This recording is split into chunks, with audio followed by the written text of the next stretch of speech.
On this episode of the podcast, I have with me Anna Chalon. She is the head of people at Runway. We're going to be talking about a feedback culture and how you actually can build one, what goes into it. Does it really take that much time? And we're going to talk about some of the lessons learned. I'm super excited to have you on this podcast. Thank you so much for having me. Excited to be here. Absolutely. Let's start off at the top and get two things out of the way. Tell everyone what Runway does, and then what are some of your responsibilities as head of people? Yes. So Runway is a content creation platform that is all in the browser and powered by machine learning. The company is about 4 years old, and we're about to reach 50 employees with some plans to grow more this year and probably end around 80-ish. So exciting time. And the head of people, I joined almost a year ago now. And my responsibilities, anywhere from recruiting to HR, employee experience, really just making sure that we have a healthy culture where people can learn and grow, and where we can hire great people. That's the gist of it. Awesome. Sounds like an exciting area. We're talking about AI and that kind of stuff, and I'm sure that's bringing a lot of good things your way. The episode is going to be about creating a feedback culture. Obviously, this could mean different things to different people. So before we dive in, maybe let's just establish what we mean about a feedback culture. Yes, that's a good question. When I think of feedback culture, I mean, have it really ingrained in the day to day, because when I think of culture, I really basically mean something that happens day to day with no additional efforts. That's when you reach that it's really ingrained in the culture. And it's just a way for people to share feedback with each other in a sort of organic, effortless way in order to help each other grow and get better, and also help the company ultimately. So that's really how I think about the feedback culture. Not often when we hear about it, we think of it from a manager to managee perspective. And that's why I like to reframe it. To me, it's really just from the whole company perspective, how easy it is to share feedback with a peer, with your manager to you, whatever that might be, and should happen again, sort of every day, effortlessly. That gets me thinking a million different directions. So I gotta kind of figure out how we're gonna go first. There's a lot to unpack there. Yeah, actually, it makes me start thinking about safe places and subordinates, or people early in career being able to provide feedback. A lot of things going through my head, but I guess let's maybe talk about that, right? So to give feedback, somebody has to feel very comfortable to actually know that maybe they have a channel that's safe, or maybe there's an environment where you can bring something up and it's meant to be constructive. I mean, it's a very delicate thing because some people are worried to even speak up. When you look at it from that perspective of just the environment, the dynamics that you need, and maybe even focusing on people, senior people tend to be a little bit more comfortable, right? Managers, executives, they feel more comfortable to provide feedback. They feel more secure, but especially early stage career employees or maybe more junior employees, you need the right dynamic. What do you do, I guess, to go about to even begin the footing of creating that type of environment?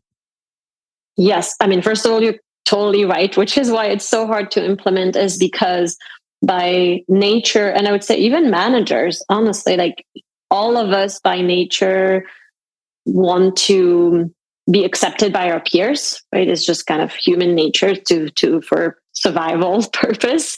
And so as a result, avoiding confrontation, and then somehow feedback or the way we view it got looped into something that feels confrontational.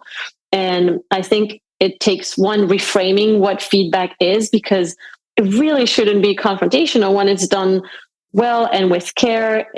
And I see it because so many times the more people do it, the more they realize how wonderful it is. And they'll say like, oh my God, I had the best feedback session, and they're surprised. It's like, but it's not surprising. If you do it well, people appreciate it so much. It's a sign of respect, really. But it takes, so one, demystifying what feedback is. Also, even just the fact that most people hearing feedback, so far we've not said anything about what feedback is in this podcast. But I bet most people watching will think first negative feedback. But feedback can be positive. I mean, we think of this as more like praise, but that's feedback. Like, hey, you did really well on this exercise because you demonstrated X, Y, and Z, and that really paid off in this way. That's feedback. It's just all very positive, but it's still feedback. So I think it's just, what is feedback, and having some training around this at the company level, one-on-one level, like this is what feedback is. Then I think it takes demonstrating it day to day. So having leaders who do it, and then having leaders who ask for it. So I feel like that's really important. And I think it can be challenging because we get so caught up day to day with tactical. And I know I'm guilty of that sometimes too, even though I try and really make sure I do a good job, obviously, with my direct reports. But sometimes we get caught up. We have so many things to do, and a one-on-one goes by, and we've just talked about all the things that need to be done, and there was no feedback shared on either way. But making it a regular practice will mean that at first it will be a bit forced. So maybe at first it's weekly. We start our one-on-one with 10 minutes of feedback. Me with you, you with me. And it might feel a little bit awkward, might feel forced, but it's like anything else. Like first time you go on the bike, it's awkward and you fall and it's not good. And it's just like, you continue doing it. And then really the breakthrough moment that I think for me are the moments that an employee will give unsolicited feedback to their manager or to a peer just in the moment, and you can tell that they didn't even think twice about doing it.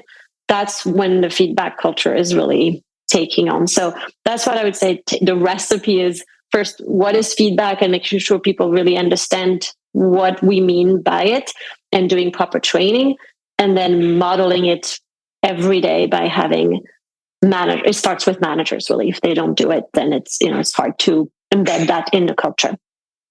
Absolutely. And I appreciate, actually, the component of feedback being positive, and maybe not positive. I don't want to use the word criticism, because I think a lot of times people do associate feedback with a bit of a critique or criticism somewhere in there.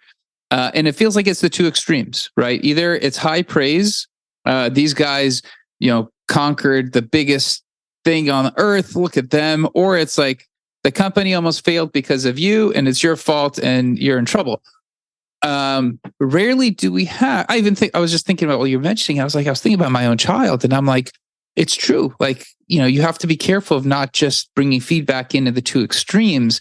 It's the middle components that feel more comfortable, because otherwise you're always waiting for the big aha moment at the good or bad, and you're just sitting there waiting for it to happen to you, I guess. That's a very good point. Actually, I like that framing, because it's really, when people think often, if they have feedback for someone, often they will say, well, I don't really have any feedback to share.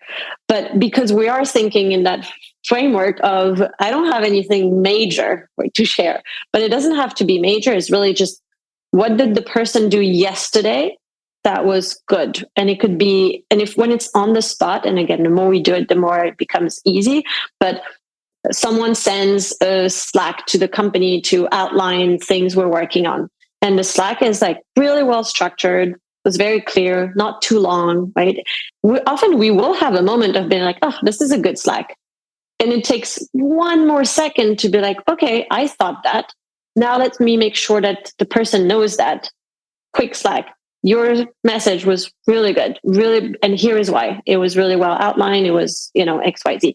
Because those are really the behavior that will be repeated versus the one time the person does something amazing. I mean, that's great, and maybe they can replicate it, but that's not the day-to-day message that will help them improve in a tangible way. And same with they really mess up. It's like, usually they know, like that's not like, if it's really that bad, they probably know, versus the small behavior is like, they're always late. And I'll say that because I'm someone who's often late to meetings. But like hearing someone tell me like, hey, I know you care a lot about those meetings and you care a lot about your work. I think you're overloading yourself, but you're always late is the result. And it'd be really nice if you were not. Like, oh, yeah, you're right. Right. And so that's just small things that we're helping each other not, do better. And we're not talking about feedback for part of your hiring process or formal one-on-ones where they're ingrained processes. Because when I hear feedback, I automatically think, well, there's going to be some process. There's got to be something. You're talking about a little bit more real time, a little bit more, hey, take a second, tell somebody, something small here or there, because even if it's not a positive and it's a small, minor negative, those are the little things that help us all kind of just know what the other person's thinking or what their expectations are, any of those things.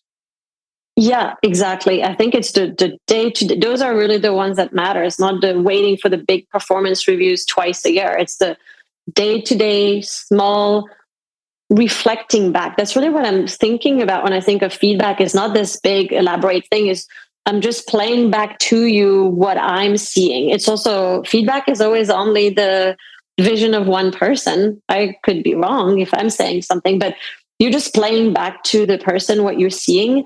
And the reason I think is so important is one, it makes people feel seen. Like it really does. It's just like, oh, you see what I do and it matters to you because you're paying attention. And I know you will tell me if I'm doing well, if I could do it better. It's a way of keeping people accountable, but in a respectful way.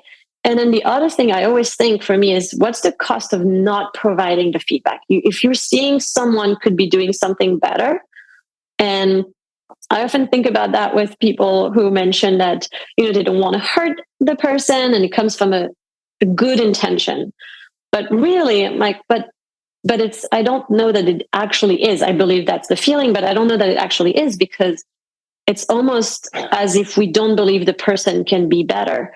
And to me, that's what I mean by respect is if we believe this person can do better, then they deserve to be pushed for more because the result is what they're more likely to be promoted. They're more likely to grow in their career, to open up opportunities.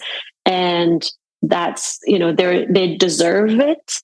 And not doing it could prevent all of that. And so that to me feels like one small moment of being uncomfortable for us, because it's usually uncomfortable for the giver, not the receiver. And I think being really kind is just take a deep breath and share the feedback that this person deserves.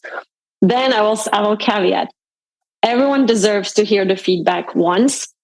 If someone, but it's a really small minority of people, really doesn't take feedback well, and it was delivered well, because sometimes it's just not delivered well, but then yes, I agree that they might not be deserving of a second round, right? But most people take it well if it's delivered well. As you're describing what goes into the process, as we're talking about, the small, instances that you can use to provide positive feedback, directing someone to something that you're not happy with, right? I don't know if has to be negative. I start thinking about obviously safe spaces. You mentioned Slack. A lot of people are in some form of hybrid, remote. I mean, transitioning around. And I think it's become interesting because maybe we've gotten very comfortable when you see that Slack to say, "Hey, good message," or whatever it is, and it's actually maybe facilitating people to speak up and be a little bit more involved in this type of feedback. And always to add a little emoji to something is easy, gives people that ability to jump in. I guess if you were to look at this process and go, you know what, if you are in the office a little bit more, right, and you're actually less, I think so, you're still on Slack if you're in the office, but what are some maybe face-to-face mediums that people can use? Is it something that's more constructive to digital, like these little small instances of feedback, or do you think we can incorporate it into part of a Zoom meeting or face-to-face meeting? Are there opportunities to do that? Yeah, I mean, first of all, I would say for the written feedback, I would only do it for positive. If it's a great message was sent, hey, your message was really good, here is why, like, keep that up.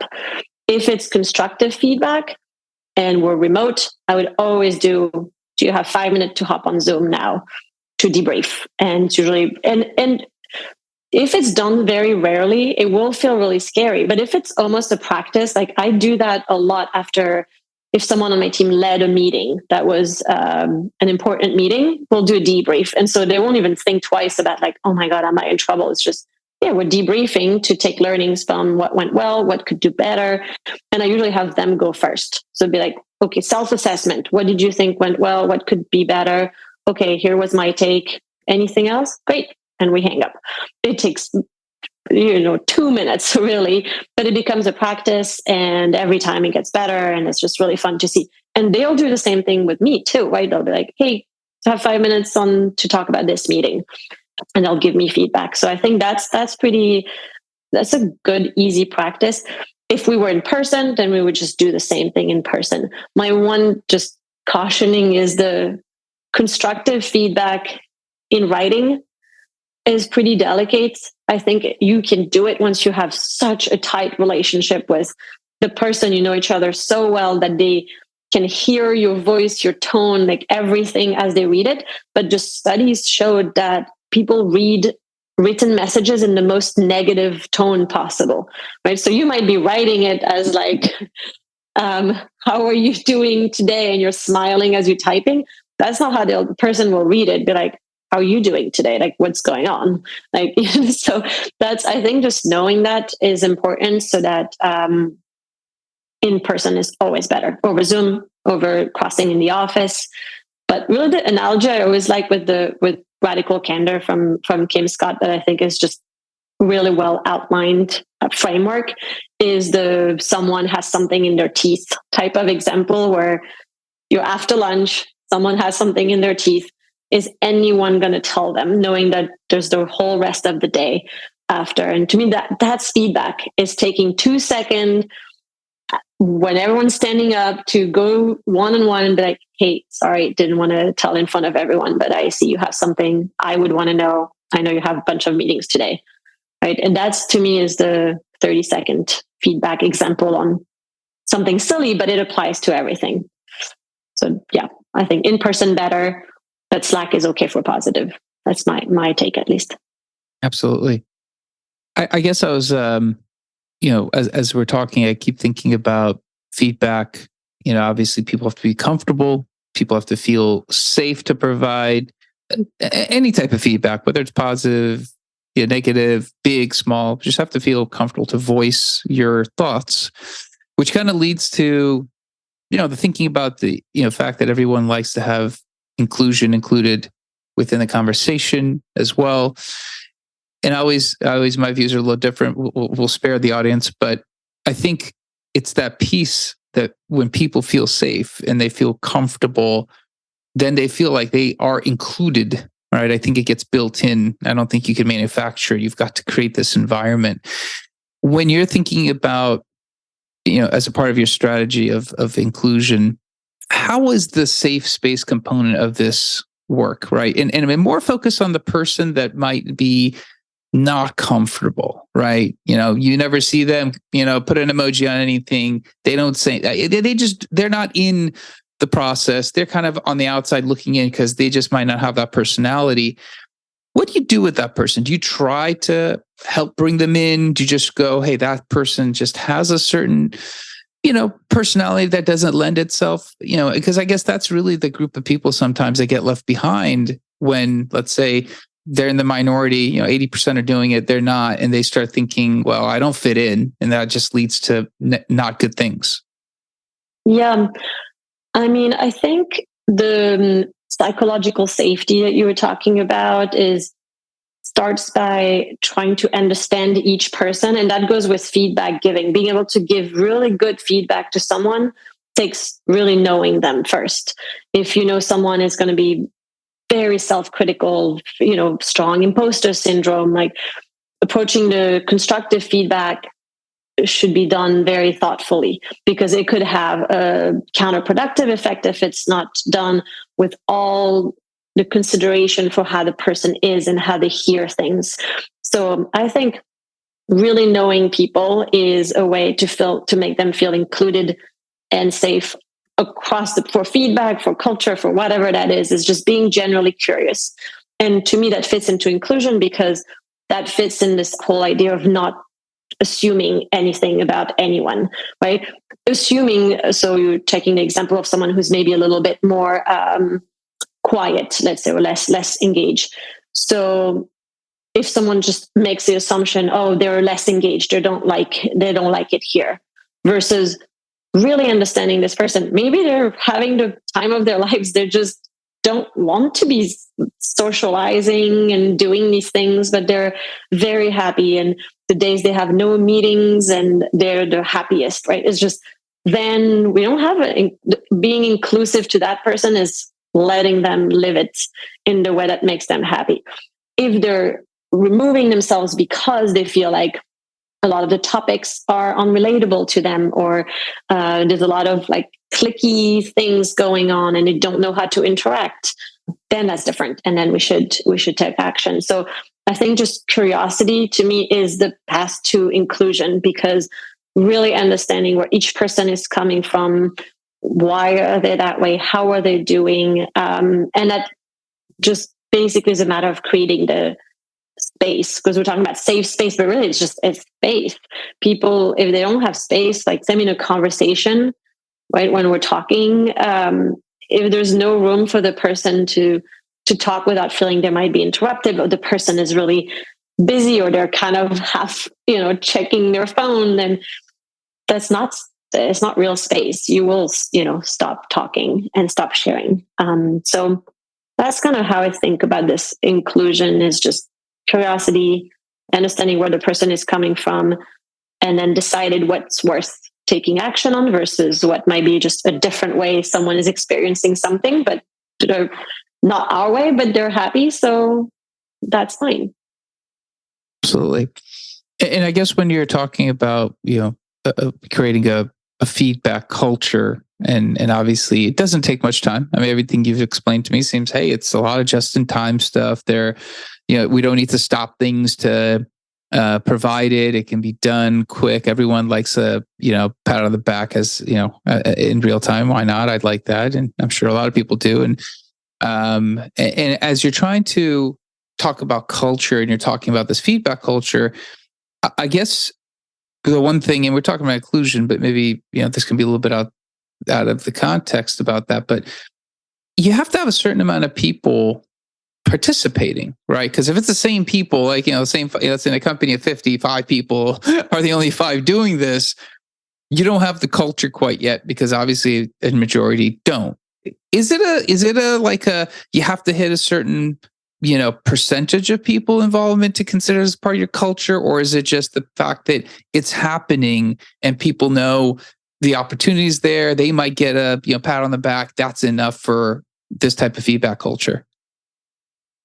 That's a tough question. I feel like, to me, the way I would say has made it to the culture, sometimes we don't even know, is what people will describe the culture as on their own, right? And so I feel like that really is the culture. And sometimes there are things that no one's doing anything tangible to make it happen, but it's just there, right? And so I think that's really interesting. And actually, when I first joined Runway a year ago, I met with every employee one-on-one, and I asked them to describe the culture in 3 adjectives. And I wrote it all down. I hadn't even started yet.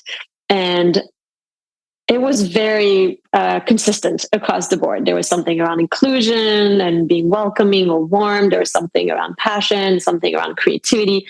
And so everyone was pretty aligned on what the culture was. And if we think creativity, I mean, they were not having like jam session every week, but it was just a way of operating, a way of talking, of the type of people who were hired. It was just all these intangible things that had happened that just made it that. And I think that's the interesting part about culture that makes it really hard to fake it, is that people feel when something is real and when something isn't. And I think we can try and make something really ingrained in the culture. So like feedback, be like, this is really important, especially when you know you already have inclusion as a common feeling. So, okay, great. It should not be too hard to add that on top. So let's try it. But it does take practice and time and repeating it over and over and over, that this is important. Let's do it again. Let's do it. And doing training and checking, is this happening? But I don't know when that moment happened is when people start saying that it has happened. And so, yeah, I don't know if that's a concrete answer, but that's what I've noticed, is there's not a perfect recipe. It's just becomes what people say when they're being prompted alone, and seeing what's the sort of consistent message across all employees, because there usually will be one. And I get, so just you said something I want to go back to. So before you started, you asked people to provide 3 adjectives of what they thought the culture was at the company. I guess when you started and you had a list of the adjectives and you started experiencing the culture for yourself, how did you start processing that? Because obviously people have given you their own feedback, and you have all these 3 adjectives times 30 employees is at least 100. Yeah. I mean, whatever the math is going to be for employees. There's a lot of feelings. Maybe some are, and then you're going to start seeing for yourself and making your own determinations. What did you start sensing as like when you first started and having that kind of baseline of kind of the data points coming into it? Yeah. So, I mean, first of all, I had already my own opinion from just the interview process. And then I had come into the office a few times before starting officially. So I had a few things that had me have my own opinion that felt pretty aligned with what I heard after. So I think what I felt when I heard this was, phew, this is real. What I thought seemed really good is really good. So that was probably the first feeling I got, was like, wow, this is actually as good as I felt it during the interview process, which is usually a little bit more, enhanced. So that was very reassuring. And then, I mean, after a year being here, I understand why these things were already there effortlessly, sort of. I mean, they had done some things also being more mindful, but because of just the way the people were, and the leadership team, and the people they had hired, and the behaviors that they accepted or didn't accept. And I think just those values are so clear. I mean, and it just, we see it all the time when a leadership team can say some things, but ultimately just the culture will like trickle down one way or the other by modeled behavior. And so I think, that was really nice to see. And a year later, I feel like that's still pretty much how I would describe the culture, and how new hires, because I do it still with every new hire under 30-day check-in, I ask them the same question so we can track if the culture evolves over time. But it's still been very consistent across the board. I was going to ask you, obviously, if I'm at a place where, hey, I'd love to implement a little bit more of this type of feedback, or maybe, I'm trying to listen to this and go, how can I take some, actionable steps to improving the way people provide feedback? Do you have any suggestions as to, some basic things? I know you mentioned Slack is a good way, but, should one person kick this off if it's not being done? Should it be something that, how would you start, just out of curiosity? I would start, I mean, if there's no people team, not someone who can lead a feedback training, I would start by just organizing little triads across the company for people to practice together, because it's pretty fun to do, and it removes the stress because it's sort of not real. So we do a fake scenario, and it's a good team bonding. but it still opens up the practice. And so I think doing that is just a really nice way to start. Just literally all hopping on Zoom, creating breakout rooms or whatever system the company is using, putting 3 people per room and doing a simple rotation where someone is the feedback giver for 2 minutes, someone is the receiver, and someone is the observer. And then the observer gives feedback to the feedback giver. And then little rotation. So it's maybe with the feedbacks, like maybe 10 minutes total. And that's really a nice way to practice. And then for format, I always recommend something pretty basic. I mean, there's so many framework that people can find on the internet, but really starting with the situation. So it was Tuesday, ideally should be recent. So let's say Wednesday, I was like, yesterday, I noticed you arrived late to this meeting. Right? So there's the situation. Then we talk more about the behavior. It's now, I think, the 3rd or 4th time that you're, more than 5 minutes late to that meeting.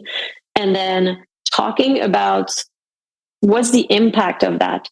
And 5 minutes is not that much, but we're all waiting for you and it delays the meeting. And then we end up kind of running over and people are late for the next meetings. It's kind of creating unnecessary stress. And then the ask. So going forward, I would really love it if you can try and be on time for each meeting. I know it's a hard pattern to change. Also, if you're late, you can acknowledge, I know I'm late, so I will try and be a better model. But let's try that. And so just following the simple format of the situation, the behavior, what's the impact, and then what's the action or the ask. It's just really easy to do. And same for positive feedback, would be the same thing, because positive feedback are often done as like, you're doing great, or you're the best, and it's not feedback. That's praise and can feel good, but it really is telling you nothing about what behavior you should continue doing. So doing that, and especially if you gave constructive feedback, following up a week later, hey, by the way, I know I shared that feedback with you on being late to meetings. I noticed the whole last week you were right on time. And that matters a lot. First of all, like shows how well you took the feedback, but also it actually has a positive impact on the way meetings are running. So just wanted to, congratulate you for being able to turn it around so quickly. And like, that's really nice too, because often people hear the constructive feedback and then they feel like to turn it around, but never hear an update on it. And that's a little, again, goes into like, are you seeing, did it work? So I think those are just nice ways to constantly play back to the person what we're seeing. Yeah, I think it's really, when you said modeling behavior, obviously I've kind of been thinking, that's really what we're talking about. I think it's interesting because, most people, as you mentioned, we're used to hearing I need you to do this. Yeah. But then there's never a check back in to give you a barometer of, I think I'm doing it. Am I doing it? Maybe I'm doing it. Am I doing it enough? Do I do more? Are they going to get upset again? And it's interesting because there is no notion to actually validate, okay, well, I'm all right on track. And no one knows. If you don't know you're on track, even if it's a non-numerical measure, at least the feedback you're mentioning is giving me you want me to head west? I'm kind of heading west-ish now. It's better than am I pointing the stick in the wrong direction? Yeah. And that's honestly the whole point about feedback is like people will wonder. It's in our nature, and especially in that power dynamic manager energy. Like we will always wonder, how are we doing? But it's pretty vulnerable to be like, am I doing a good job? Right? Like most people don't want to ask this, but everyone is thinking it, no matter their level, entry level, senior leaders, like everyone is wondering, am I doing a good job? And so having someone who can play it back for you and be like, yes, here's what you're doing well, here's what you could do better, here's what track you're on, is just not only is not confrontational, but it's really a way to respect a person, maybe reduce a bit of their anxiety in a way, and not have people just play guessing game of what might be or not be a good behavior and just wondering. It's like, let's remove the wondering part and just constantly communicate so that people can have the fact, quote unquote. It's still the vision of one other person, but at least they're not stipulating on what this person is thinking. They actually know. Yeah, I like that a lot because I think, my wife's a marriage family therapist, so I have this. I have somebody built in to handle this process in my home life. So I'm very used to being given and it's interesting because I was actually as you're mentioning the process, I was actually thinking to my home life and I could see it, and then how we deal with our daughter, and I could see how I tend to deal with other people is. I think it's important that check back in to this feedback culture because giving somebody the emoji on their Slack is great, but as you mentioned, someone needs to know why you gave that to them. Well, what about that behavior worked? Because they're going to sit there, even if it's a positive in this case, they're going to sit there and go, "Okay, I sent this message, they liked it. How am I going to do it a second time? I don't know." I have no idea what baseline. Did they like the tone? Did they like the length? Did they like the better grammar structure of this? I don't know what it is. So they're going to sit there trying to think, how do I reproduce success? And how do I try to reduce a non-successful, whatever it is? And I think a lot of times that's the real hard part. But I think what you're describing to me is more and more, it's about giving somebody a little bit more clarity as to, here's what worked. We do more of this. And here's what didn't work, do less of this, because otherwise we're just trying to guess what levers to adjust to actually do it on our own.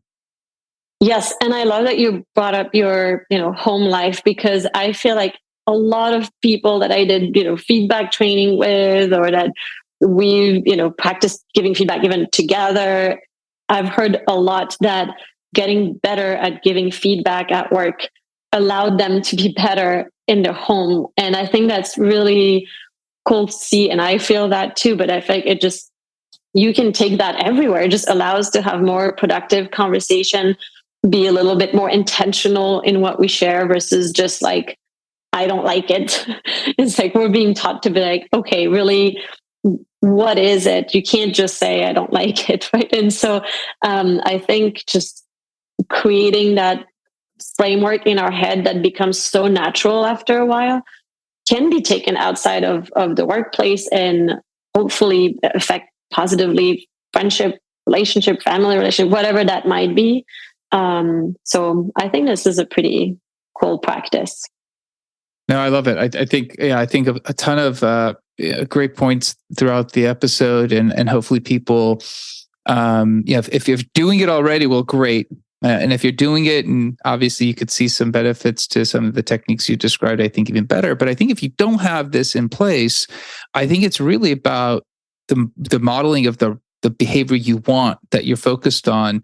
And I think the little things that I heard was you need to make sure that you're following up with people. So that's my big takeaway is, yes, here's whatever I had to say, but you actually have to have something that you follow up with and actually provide that ask as well, and then be able to follow up again. Otherwise, people are going to be lost and wonder if it's a one-time thing and not even know why you asked in the first place if you never come back to. Because how important is it if you ask me once and you never bring it up again?